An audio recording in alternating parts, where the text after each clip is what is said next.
Peace to all my members of the Organic Original family. My name is Hassan Akbar, and I'm coming to y'all today with another book review.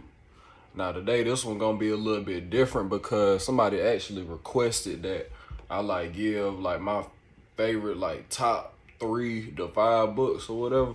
So I'm finna do that for y'all today.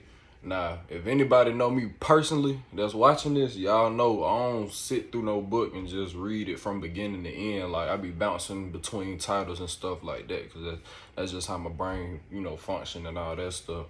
So I'm about to read probably about a paragraph out of 3 of these books that I picked up that I'm reading right now that I'm connecting to the most. And yeah, let's get to it. Oh shoot. Before I do that, you already know. Hold on.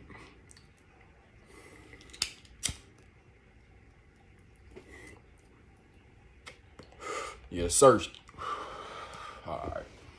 Now, this first title right here, my homeboy Sean, shout out to Sean, he had put me onto this one. This one called God's Debris, a thought experiment. Now, basically, long story short, this is about a dude who delivered a package to another dude's house, but the dude ended up being weird. So he talked to him, and then he have an interesting conversation with him about God. So I'm about to read this excerpt to y'all, and y'all could determine for yourself why this is something that I'm really connecting with right now, why this is one of my favorite books that I'm reading. And I done read this multiple times, so that give you a little bit more context too. But here it go. Does God have free will? He asked. Obviously he does, I said. It was the most confidence I have felt so far in this conversation. I'll admit there's some ambiguity about whether human beings have free will, but God is omnipotent. Being omnipotent means you could do anything you want. If God didn't have free will, he wouldn't be very omnipotent.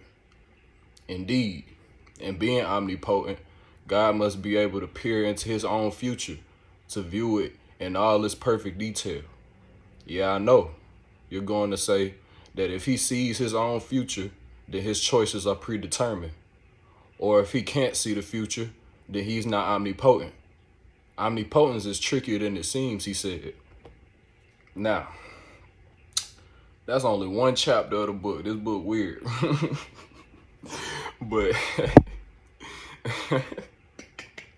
but yeah, man, that's the one chapter that I really enjoyed out of that one. And the reason I enjoy that one so much is just cause it's kind of speaking on the fact that we are extensions of the Most High, in my eyes and from my perspective. But the only way you could really visualize that is if you understand that the Most High can't step outside of himself or outside of itself. So it can only limit itself. There's no such thing as creation. There's only a such thing as limitation. And for the Most High. So, all it could really do is limit itself, and we are the extension and a direct reflection of the Most High. And we are kind of God's free will, if that makes sense. Cause God can't really, step outside of itself to, make its own decisions. So it use us. So next book I got, and God's Debris is by Scott Adams. So yeah, go get that. Another book I got right here that I'm bouncing around in is Know Thyself by Dr. Naeem Akbar. Yeah, I'm about to read y'all a little something out of here. So basically, this is my bookmark. Shout out to the Honorable Elijah Muhammad. But yeah, this book, real crazy too. Obviously, you could tell by the title, Know Thyself. That's a important 3 words, you know what I'm saying? Shout out to Egypt and commit. But this paragraph say, another element of the learning of respect is contained in the idea of self-esteem. The person who learns to love their self also develops respect for the divine core that is within. People who do not develop respect for that inner core actually can never develop human dignity. Human dignity is the foundation of consciousness, or what the Holy Quran refers to as self-accusing spirit. Children who are loved and in turn taught to love themselves develop this fundamental dignity and respect for who they are. This is why the primary lesson of education is love. An African proverb says, children are the reward of life. The teachers must love children, and we know that the first teachers are parents. Children must also be loved by anyone who takes on the responsibility of education. People who never discover their mission and fail to develop moral lives are the same people who never learn to love their own souls or spiritual core. The nature of that core is known through love. Now, y'all can already see like this right up my alley, cause you know I'm all about being natural and true to yourself and loving what's on the inside before you could you know, let that permeate the world and in the atmosphere outside of yourself. And so yeah, that's just a paragraph that really stood out to me. And then I like how Naeem Akbar referenced the Holy Quran, because in my personal opinion, that's probably the most effective way to practice knowing that core and practice being more aware of your own spirit and other people's spirits, and being more empathetic, you know, not only with yourself, like I said, but with the rest of the world. And I think that's the main thing about being natural and true to yourself. You know what I'm saying? Because you can't love nobody till you love yourself, man. That's just how that shit go. But yeah, next book I got, it's a crazy one. You know what I'm saying? It's a crazy one. Boom. If you don't got this, you tripping. Goddamn. The Philosophy and Opinions of Marcus Garvey. You know what I'm saying? If you're not a Garvey, hey, I don't know what you're doing. Your brain messed up. You know what I'm saying? At least for my melanated people. You know what I'm saying? But let's go ahead and get into this. It's edited by his wife, Amy Jacques. I don't know. I don't never know how to pronounce it. Is it Jacques? Is it Jacques? Jacquez? I don't know. But Garvey. You know what I'm saying? So y'all go pick this up. You know, it's a pretty thick one. You know what I'm saying? That's why I don't just sit there and read from beginning to end. Cause who the fuck got time to read, you know, fucking 400 some pages? I don't. So, but this is actually just a collection of, you know, his philosophies and opinions, essays and articles and quotes and all that good stuff. So I'm about to read one of his essays he wrote. And it kind of goes along the lines of this book, you know what I'm saying? Because like I said, this is just what I'm real interested in right now. And this essay in particular is titled, Man, Know Thyself. And it reads, for man to know himself is for him to feel that for him there is no human master. For him nature is his servant, and whatsoever he wills in nature, that shall be his reward. If he wills to be a pygmy, a serf, or a slave, that shall he be. If he wills to be a real man in possession of the things common to man, then he shall be his own sovereign. When man fails to grasp his authority, he sinks to the level of the lower animals, and whatsoever the real man bids him do, even as if it were of the lower animals, that much shall he do. If he says go, he goes. If he says come, he comes. By this command, he performs the functions of life, even as by a similar command the mule, the horse, the cow perform the will of their masters. For the last 400 years, the Negro has been in the position of being commanded, even as the lower animals are controlled. Our race has been without a will, without a purpose of its own, for all this length of time. Because of that, we have developed few men who are able to understand the strenuousness of the age in which we live.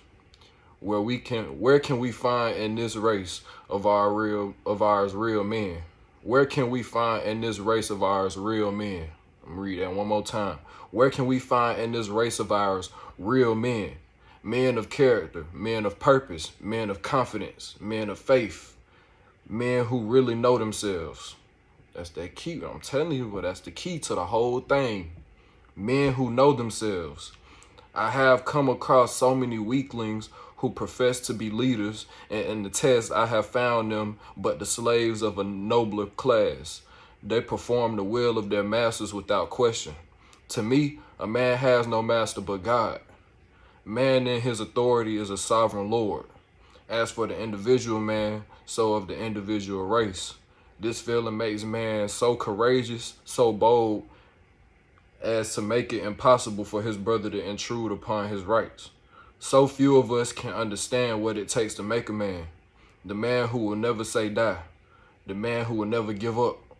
The man who will never depend upon others to do for him what he ought to do for himself. Self-sustainability. The man who will not blame God, who will not blame nature, who will not blame fate for his condition, but the man who will go out and make conditions to suit himself. Oh, how disgusting life becomes when on every hand you hear people who bear your image, who bear your resemblance, telling you that they cannot make it. The fate is against them, that they cannot get a chance. If 400 million Negroes can only get to know themselves, to know that in them is a sovereign power, is an authority that is absolute, then in the next 24 hours, we will have a new race. We will have a nation, an empire, resurrected not from the will of others to see us rise, but from our own determination to rise, irrespective of what the world thinks. Now that was a lot. That was a mouthful right there, you know what I'm saying? But that just really go along with, you know, everything that I'll be talking about right now, and the stuff that my heart is most connected to, you know what I'm saying? And that's just, you know, knowing yourself so you can know others. And the benefit of knowing others is you know how to conduct yourself in this world. You know how to conduct yourself with other people. You know how to be a good person if you choose, and you know how to be a bad person if you choose. And you know exactly what's finna come to you as a result of the decisions you make. And I feel like, you know, to really truly live a peaceful life and reap all of the benefits that life, you know, put in front of you, you know what I'm saying, all the opportunities and stuff like that, you got to know how to do that. You got to know how to conduct yourself with yourself to conduct yourself with other people. You know what I'm saying? So that's all that is, you know what I'm saying? Just get to know your heart and get to know your mind. And then, you know, you'll move smoothly throughout this thing. You know, I'm still learning that as we go.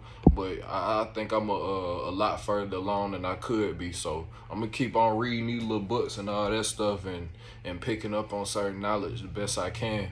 You know what I'm saying? But in the meantime, y'all go do the same. Go, you know, get your reads up and all that stuff.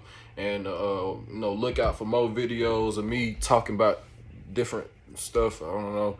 On Instagram, at natural and true to yourself. Spell out the whole thing, at natural and true to yourself. The at sign, you know what I'm saying? That come with the Instagram. And then follow my personal pages at Florida Man. I've been talking for a long time. But yeah, follow my Instagram, my personal page at Florida Man, at FLRDAMAN.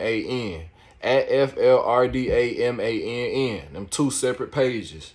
You know what I'm saying? So y'all go check them out. And y'all go check out the first episode of my podcast on YouTube. The link is in my biography on the page at Natural and True to Yourself. So go to that page, go to the biography, Sugar Honey Iced Tea. Go click the doggone link and watch that first episode. You know, enjoy yourself. I'm tweaking it a little bit, you know what I'm saying? I'm still, you know, fresh to the game. I don't got no skin in the game yet, so I'm still learning my way. But y'all go check that out and support me. And, you know, peace and love. Assalamu alaikum. Deuce.